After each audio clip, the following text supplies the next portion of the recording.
Para sahabat, pada akhir tahun 2000, kami para pegiat desa di Jogja, baik yang berasal dari kampus maupun LSM, demikian juga dengan para pemimpin punggawa desa, ada juga organisasi rakyat, itu berkumpul di Panggang Gunung Kidul. Kami mendiskusikan ya baik itu perkembangan desa pada waktu itu, dan kami juga merespon Undang-Undang Nomor 22 Tahun 99 yang pada waktu itu ada dua hal penting, dua spirit penting, yaitu otonomi desa dan demokrasi desa. Pada ujung pembicaraan, kami melakukan otak-atik gatuk. Desa itu akronim, ya, bukan sekedar sebagai kesatuan masyarakat hukum, tetapi ini akronim atau singkatan yang kemudian kami panjangkan. D itu adalah demokratis. Ya. Desa itu harus demokratis. Dan itu sama dengan spirit ya, pada Undang-Undang Nomor 22 Tahun 99. Dan spirit demokrasi itu karena pengalaman sebelumnya, ya, Undang-Undang 5 Tahun 79 berikut formasi negara pada waktu itu memang membuat kepala desa itu sebagai penguasa tunggal yang tidak ada lawannya.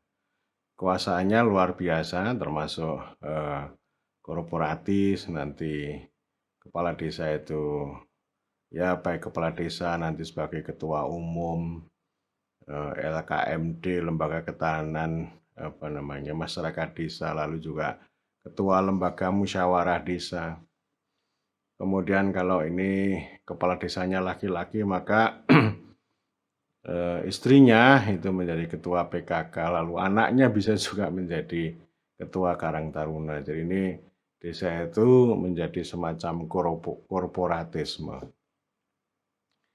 Dan ada family politics juga. Gitu. Tetapi saya kira pengalaman reformasi Orde Baru itu menjadi pelajaran berharga bahwa zaman sudah berubah. Gitu. Kemudian tahun 98-99 itu ada pergolakan. Mereka mengatakan, orang desa mengatakan reformasi. Banyak kepala desa, perangkat desa yang direform gitu, yang diturunkan gitu. Dan dulu Kompas itu memberikan catatan yang cukup panjang pengalaman itu pada tahun 99. Dan semangat itu ditangkap oleh Undang-Undang 2299 ya. Meskipun ya dengan kehadiran ini Badan Perwakilan Desa itu menimbulkan goncangan. Jadi lalu ada kalimat begini, ya demokrasi desa itu kalau tidak ada ya brengsek, kalau ada ya berisik gitu. Tapi saya kira itu pengalaman awal saja pada tahun-tahun itu, tahap adaptasi gitu. Tetapi kemudian pada tahun 2004 Undang-Undang 22 itu direvisi, jadi spirit demokrasinya itu dihilangkan, tetapi pada sisi lain juga ada kesadaran baru.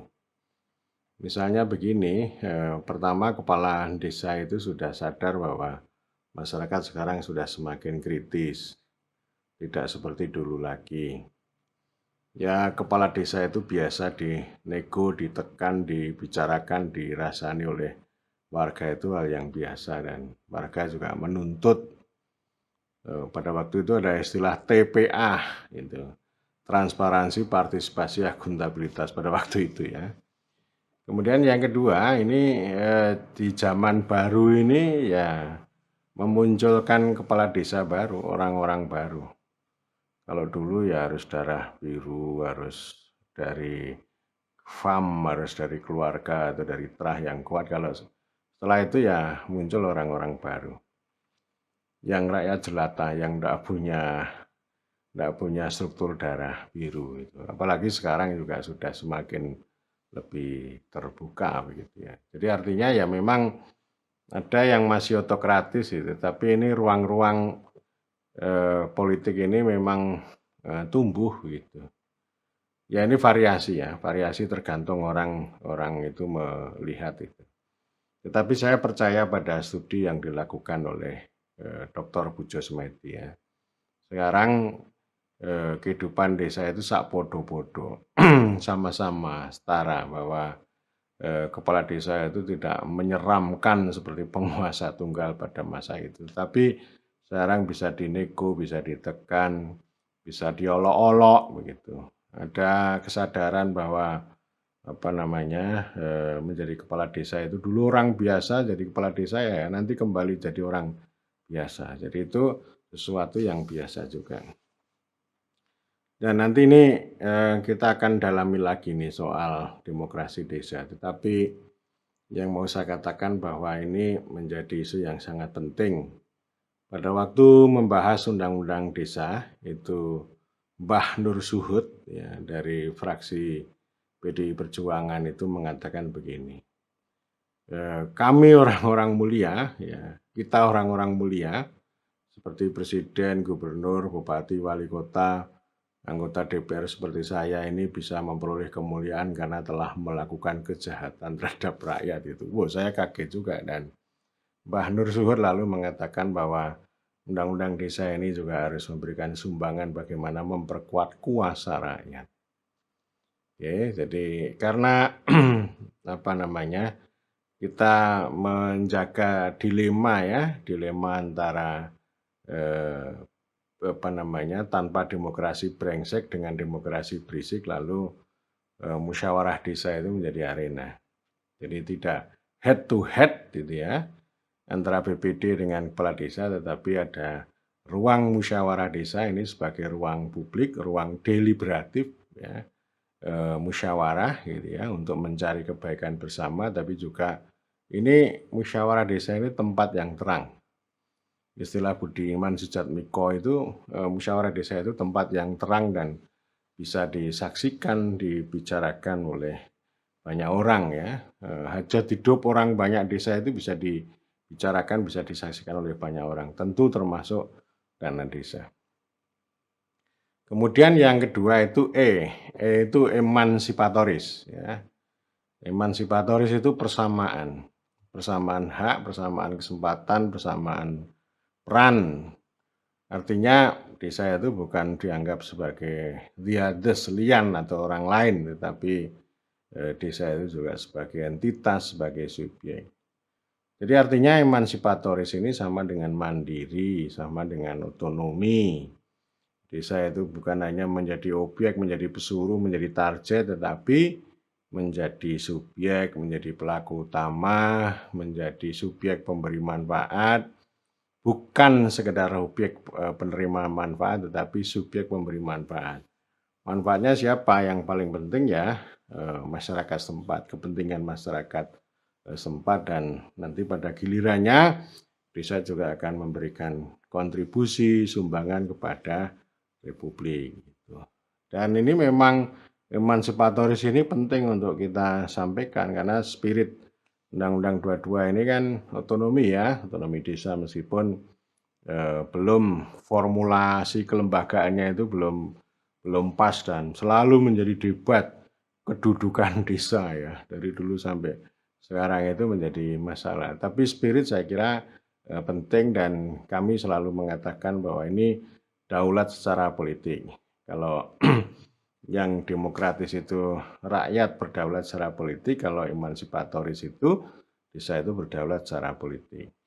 Bukan seperti nasionalisme menentukan nasib hidupnya sendiri, tapi berdaulat secara politik itu mempunyai kuasa untuk mengambil keputusan sendiri sesuai dengan konteks, dinamika, kepentingan orang banyak dan mengambil keputusan tentang hajat hidup orang banyak. Jadi ini namanya emansipatoris. Lalu yang ketiga itu sejahtera. Ya, sejahtera ini didorong makmur, sejahtera. Gitu. Artinya kita melihat bahwa desa itu sebenarnya punya kekuatan.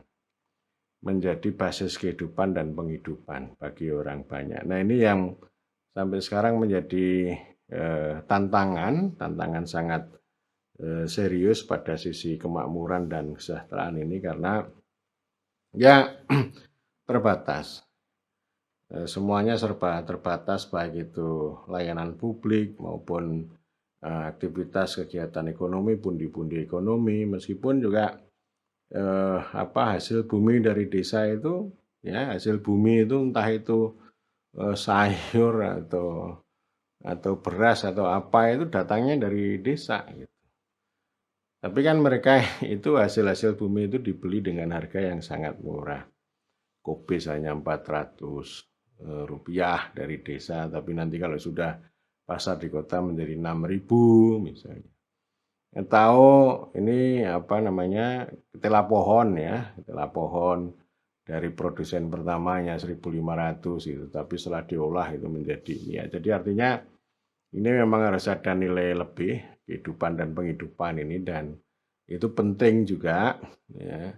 Cita-cita Presiden Joko Widodo itu mengurangi arus urbanisasi orang desa ke kota. Yang ini menjadi tantangan. Ya.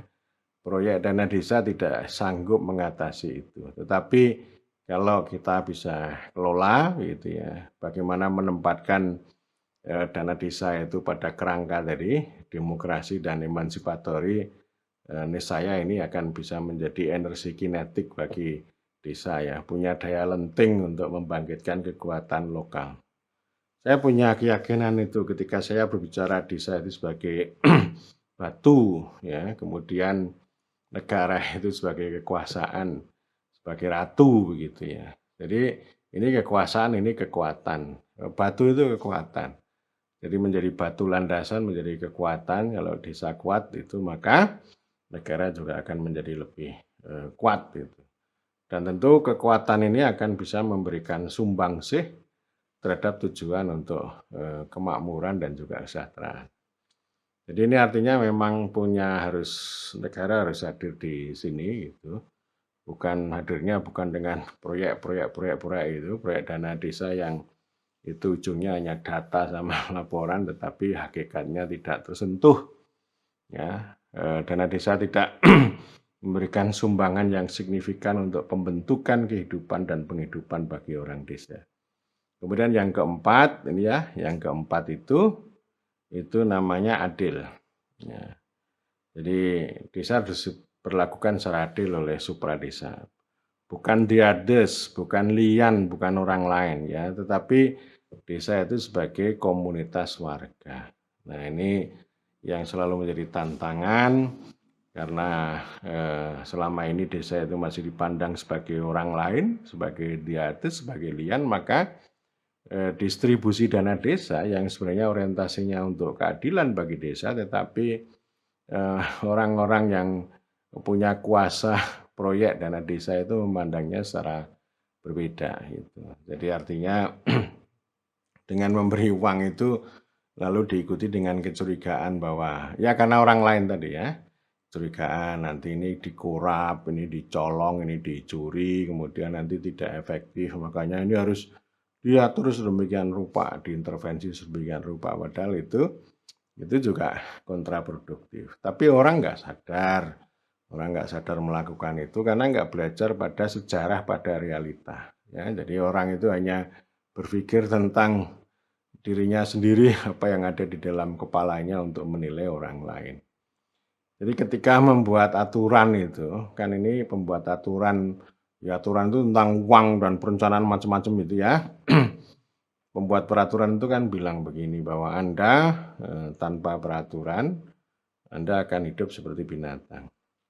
Berarti sang pembuat peraturan itu ketika membuat aturan itu sembari membayangkan bahwa manusia itu seperti binatang. Sehingga perlu diatur secara rigid, secara ketat, dan itu sebenarnya kontraproduktif.